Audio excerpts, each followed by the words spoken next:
ವರ್ಷಗಳ ನಂತರ ಇದೇ ಮೊದಲ ಬಾರಿಗೆ ಪೂರಿ ಜಗನ್ನಾಥ ದೇವಾಲಯದ ರತ್ನ ಭಂಡಾರವನ್ನು ತೆರೆಯಲಾಗಿದೆ.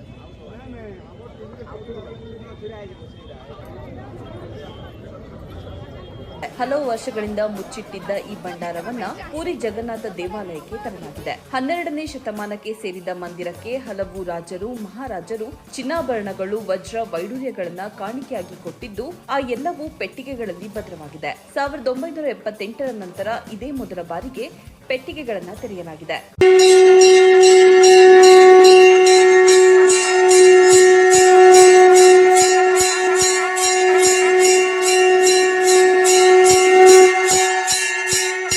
The Government of Odisha has approved the standard operating procedure, the SOP, for opening of the Ratna Bhandar of the Sri Jagannath temple. And today, as per the decision, the Ratna Bhandar is being opened. So there is a very set guidelines for opening of this Ratna Bhandar.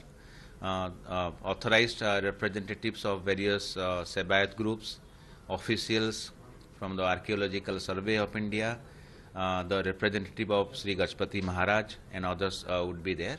So we'll follow the procedure, and the entire proceedings will be video recorded for our record, not for any publicity. That will be strictly confidential, and a very detailed guidelines have been received by the Sri Jagannath Temple Administration, and we'll follow those guidelines. ಭಂಡಾರದಲ್ಲಿ 120 ಕೆಜಿಗೂ ಹೆಚ್ಚು ಬಂಗಾರ, 221 ಕೆಜಿಯಷ್ಟು ಬೆಳ್ಳಿ, ಬೆಲೆ ಕಟ್ಟಲಾಗದ ವಜ್ರಗಳು, ಹರಳುಗಳು, ಚಿನ್ನ ಮತ್ತು ಬೆಳ್ಳಿಯಿಂದ ಮಾಡಿರುವ ಹಲವು ವಸ್ತುಗಳು ಇವೆ ಎನ್ನಲಾಗಿದೆ. ಚಿನ್ನದಿಂದ ತಯಾರಿಸಿರುವ 454 ವಸ್ತುಗಳು ಹಾಗೂ ಬೆಳ್ಳಿಯ 293 ವಸ್ತುಗಳು ಇರುವುದಾಗಿ ವರದಿಯಾಗಿದೆ. We have made elaborate security arrangement for today. Every aspect of security is taken care of. Checking and frisking of the persons who are supposed to enter inside the temple. And quick reaction team has been deployed at important places to avert any untoward incidents. In addition to that, we have also placed a contingency arrangement, and all the contingency plans are in place. So we made elaborate police arrangement for today. 2018ರಲ್ಲಿ ಭಂಡಾರದ ಕೀಲಿ ಕೈ ಕಾಣೆಯಾಗಿ ಭಾರಿ ಸುದ್ದಿಯಾಗಿತ್ತು. ಇತ್ತೀಚೆಗಷ್ಟೇ ಪೂರಿ ಜಗನ್ನಾಥನ ರಥೋತ್ಸವವು ವೈಭವದಿಂದ ನಡೆಯಿತು. ಅದಾಗಿ ಕೆಲವೇ ದಿನಗಳಲ್ಲಿ ಭಂಡಾರವನ್ನ ತೆರೆಯುವ ಕಾರ್ಯವು ನಡೆಯುತ್ತಿದ್ದು, ಭಂಡಾರದ ಬಗ್ಗೆ ಭಕ್ತರಲ್ಲಿ ಕುತೂಹಲವು ಗರಿಗೆದರಿದೆ. कि लास्ट ईयर जब हमें ये पता चला कि जो 2018 में, तो उसके बाद एनी हाउ ये डिस्कशन हुआ, और अभी तक जो इतने साल से हम लोग वेट कर रहे हैं कि कब ये रत्न भंडार खुलेगा.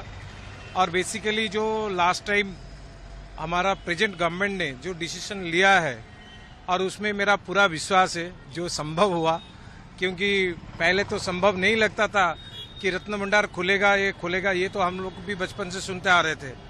बट अभी हमने जो ऑनरेबल सीएम सर को भी ये लिखा था कि रत्न भंडार का जो मेन ಇಂಪಾರ್ಟೆಂಟ್ ಪಾರ್ಟ್ है ರಿಪೇರಿಂಗ್ ಪಾರ್ಟ್ है. ಸರ್ಕಾರಿ ಅಧಿಕಾರಿಗಳು, ದೇವಸ್ಥಾನದ ಆಡಳಿತ ಮಂಡಳಿ ಹಾಗೂ ಪೊಲೀಸರು, ಭದ್ರತಾ ಸಿಬ್ಬಂದಿಯ ಕಣ್ಗಾವಲಿನಲ್ಲಿ ಪೆಟ್ಟಿಗೆಗಳನ್ನು ವಿಶೇಷ ಸ್ಟ್ರಾಂಗ್ ರೂಮ್ ನಲ್ಲಿ ತೆರೆಯಲಾಗಿದೆ. अभी वही रिपेयरिंग पार्टी सबसे ज्यादा सरकार की तरफ से इम्पोर्टेंस दिया गया है, और सरकार की तरफ से पूरा एसओपी तैयार किया गया है, और जो रिटायर्ड ऑनरेबल जस्टिस को लेकर एक कमेटी है, कमेटी उसको ये कर रहे हैं कि आज वो रत्न भंडार खुलेगा. और इतने सालों से जो लोगों का भक्त का, जो सारा विश्व में जगन्नाथ जी के भक्त हैं, जो दिन के लिए अपेक्षा कर रहे थे कि रत्न भंडार खुले. और मेनली हमारा जो ये था कि सब लोग का एक ही कंसर्न था कि रत्न भंडार का रिपेयरिंग पार्ट. ಒಡಿಶಾದ ರ್ಯಾಪಿಡ್ ಆಕ್ಷನ್ ಫೋರ್ಸ್ ತಂಡವು ಹಲವು ಸಲಕರಣೆಗಳೊಂದಿಗೆ ಈ ಕಾರ್ಯಾಚರಣೆಯಲ್ಲಿ ಭಾಗಿಯಾಗಿತ್ತು. ರಾಜ್ಯ ಸರ್ಕಾರವು ನೇಮಿಸಿದ ಸದಸ್ಯರು ಭಾನುವಾರ ಮಧ್ಯಾಹ್ನ 12 ಗಂಟೆಗೆ ದೇವಸ್ಥಾನಕ್ಕೆ ಪ್ರವೇಶಿಸಿ ಧಾರ್ಮಿಕ ವಿಧಿವಿಧಾನಗಳನ್ನು ನೆರವೇರಿಸಿದ ಬಳಿಕ 1:28 ಶುಭ ಗಳಿಗೆಯಲ್ಲಿ ಭಂಡಾರವನ್ನು ತೆರೆಯಲಾಗಿದೆ. ಭಂಡಾರ ತೆರೆದಾಗ ಒರಿಸ್ಸಾ ಹೈಕೋರ್ಟ್ನ ನಿವೃತ್ತಿ ನ್ಯಾಯಮೂರ್ತಿ, ಜಗನ್ನಾಥ ದೇವಸ್ಥಾನದ ಮುಖ್ಯ ಆಡಳಿತಾಧಿಕಾರಿ, ಪೊಲೀಸ್ ಅಧಿಕಾರಿ, ರಾಜಗಜಪತಿ ಮಹಾರಾಜರ ಪ್ರತಿನಿಧಿ ಸೇರಿದಂತೆ 11 ಜನರು ಇದ್ದರು ಎಂದು ತಿಳಿದುಬಂದಿದೆ. ಭಂಡಾರದೊಳಗಿನ ಆಭರಣಗಳನ್ನು ತೂಕ ಹಾಕುವ ಬದಲಾಗಿ ಅವುಗಳನ್ನು ಲೆಕ್ಕ ಮಾಡಿ ಮತ್ತೆ ಸೀಲ್ ಮಾಡುವಂತೆ ಸೂಚಿಸಲಾಗಿದೆ. ಭಂಡಾರದ ಪೆಟ್ಟಿಗೆಗಳನ್ನು ರಿಪೇರಿ ಮಾಡುವ ಉದ್ದೇಶದಿಂದ ಅದನ್ನು ತೆರೆಯಲಾಗಿದೆ. ರಾಜಕುಟುಂಬಗಳು ಹಾಗೂ ಭಕ್ತರು ಕೊಟ್ಟಿರುವ ಆಭರಣಗಳು, ಹೊರಕೋಣೆ ಮತ್ತು ಒಳಕೋಣೆಗಳಲ್ಲಿ ಬಳಕೆ ಮಾಡುವ ಆಭರಣಗಳನ್ನು ರತ್ನ ಭಂಡಾರವು ಒಳಗೊಂಡಿದೆ ಎನ್ನಲಾಗಿದೆ.